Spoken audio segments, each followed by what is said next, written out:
everybody, this is the Shock MudMan dishwasher test.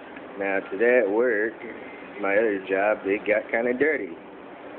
Around the van it's got some scum on it, and then inside it's even built up a little smell.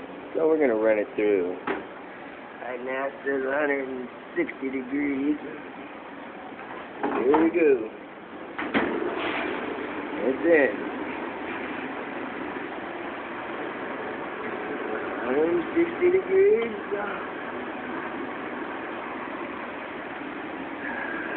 Regular Hobart dish machine.